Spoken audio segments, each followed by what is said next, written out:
Are you tired of developing features or products that your target customers ultimately don't need or want? Avoid negative ROI and tunnel vision feature development and use the design thinking framework to create products that are equitable, enjoyable, and most importantly, useful. In this video, we'll share the top tools that execs need to implement design thinking, including user empathy maps, user journey maps, the Rosebud Thorn framework, system usability scales, and feedback grids that you can download and customize for your needs with the link in the description.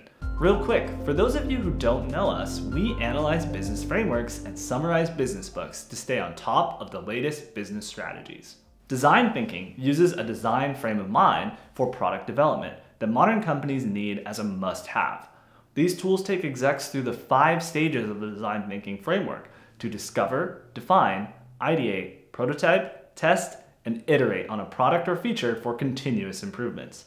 Design thinking enables execs to not just create features they think are cool, but actually address user needs and solve user pain points.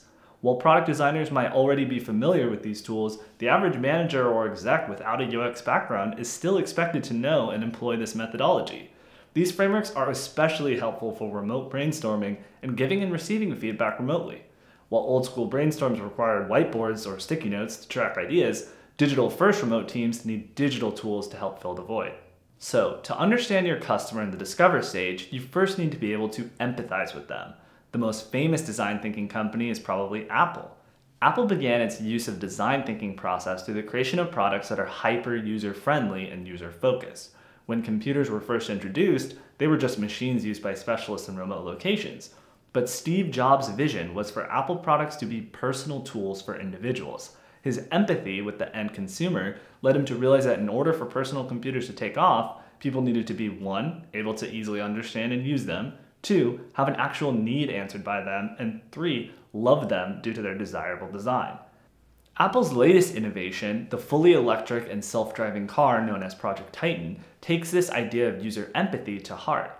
Apple wants to redesign a car around the idea of a hands-free device with no wheel or pedal and has a goal to release it by 2025.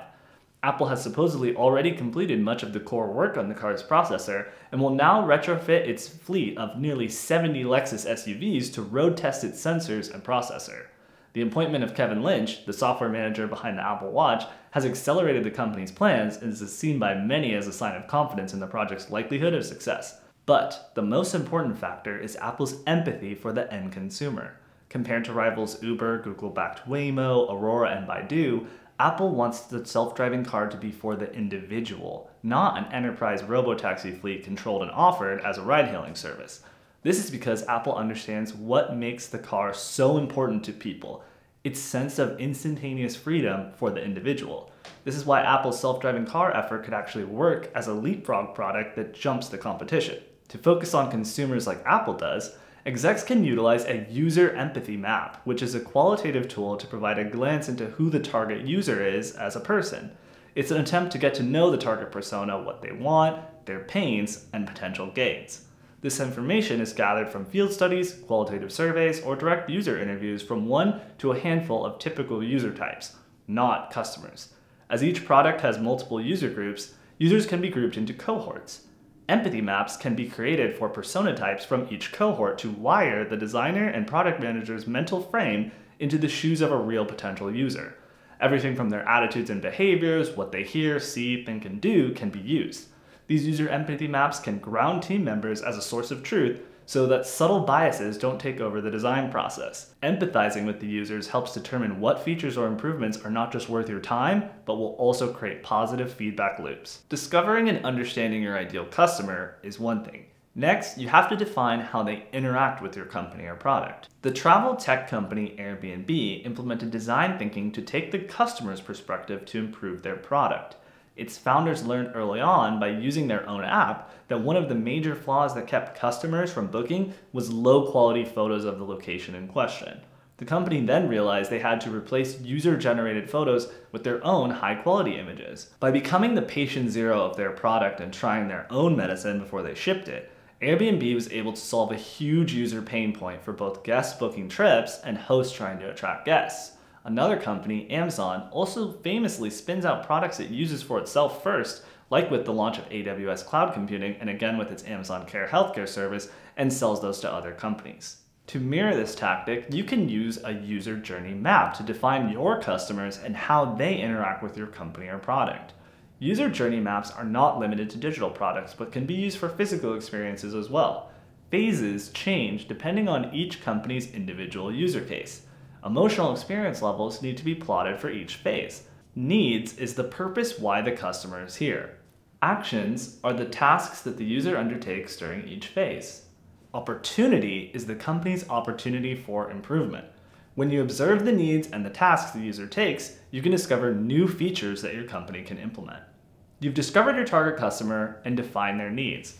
Now it's time to ideate and come up with features that answer those needs. Many car companies have come up with amazing features over the years, like heated seats and built-in infotainment consoles.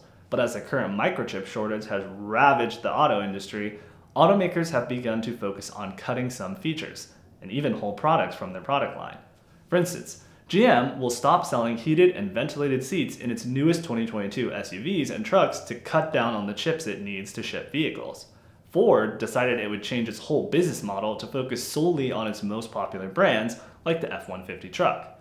Toyota, one of the most successful companies that uses design thinking, had to scrap the just-in-time business model for production that it essentially created. Instead, it will now ensure that it has more than enough parts than it needs so that sales won't be harmed by supply chain backlogs. Because all these car companies need chips, chip makers TSMC and Samsung are both spending double-digit billions to invest in their own chip plants in the US. Samsung's $17 billion plant in Texas is part of the company's $200 billion pledge to invest more in pharmaceuticals, semiconductors, AI, and robotics. Samsung also uses the design thinking framework and even created an internal team to use empathy visualization and experimentation to develop new features that customers need. A tool execs can use to prioritize features or products to design is the Rosebud Thorn framework. Roses point to features that are working well. In the above example, this would be Ford doubling down on its most popular products to save costs. Buds are features that could be developed and even overtake roses. This would be Samsung's bet on its semiconductor business. Thorns are features that aren't working. This would be Toyota's just-in-time business model or GM's focus on cutting the heated seats from its 2022 models. Everyone has a voice and everyone develops a shared understanding on what features to keep, improve, or get rid of based on a mutual place of agreement. Oh, don't forget, you can download and customize these slides to your needs with the link in the description. Once you have created your feature ideas to implement, it's time to get feedback on how those ideas are received. Companies like Nordstrom and Starbucks are well-known consumer-facing brands that are extremely successful in their respective areas. Starbucks was able to pull thousands of customers to discover a greater emphasis on comfortable atmosphere was needed in their stores. So they implemented round tables to make solo customers feel more welcome. Nordstrom wanted to design an app specifically for trying on sunglasses in their stores and used the design team at its flagship location to survey customers for feedback on its designs. Through this process, the company learned customers wanted a way to compare pictures of themselves in various sunglasses in real time and link the pictures to the actual model number of the glasses. This is also why many companies have begun to roll out AR try-on features for e-commerce. Since over 428 billion products were returned in 2020, and returns can range from 15 to 40% of all online purchases, reducing returns could save up to $1 trillion a year for these companies by 2025. A system usability scale, or SUS, is a common UX-related KPI that teams and companies can use to rate their success via surveys. This questionnaire is used to measure the usability of a product. Users are asked to agree or disagree about the usability of a design, ranked from strongly agree to strongly disagree. The SUS then tallies the points up for a score that tells execs where their UX ranks in terms of high or low. Because asking survey takers to rate between 1 to 5 is easier to manage and assess, the total is multiplied by 2.5 to get a score out of 100 for easier grading and understanding on the company side. Finally, design thinking can be applied not only to external feedback, but to internal teams to iterate and continuously improve their internal processes as well. Execs can use a feedback grid to gather feedback from users as well as internal team members. Feedback grids allow internal teams to analyze where they succeeded and where they failed from a workflow and team dynamic standpoint. Feedback is gathered by team members and stakeholders involved in the process and organized across 4 quadrants: things that worked well, things that need to change, any unanswered questions, and new ideas to try. The best way to create products is to consistently improve your internal functionality, because stronger internal communication creates stronger teams, and learning to empathize with team members is just as important as empathizing with customers. For more resources on design thinking, check out the link in the description. You'll gain more tools like Sailboat Retrospective, Affinity Diagram, HMW statements, 635 brainwriting, and usability test plans. Thanks for watching, and if you like this video, you can gain more business frameworks and book summaries from our library. Just check out the link in the description for more.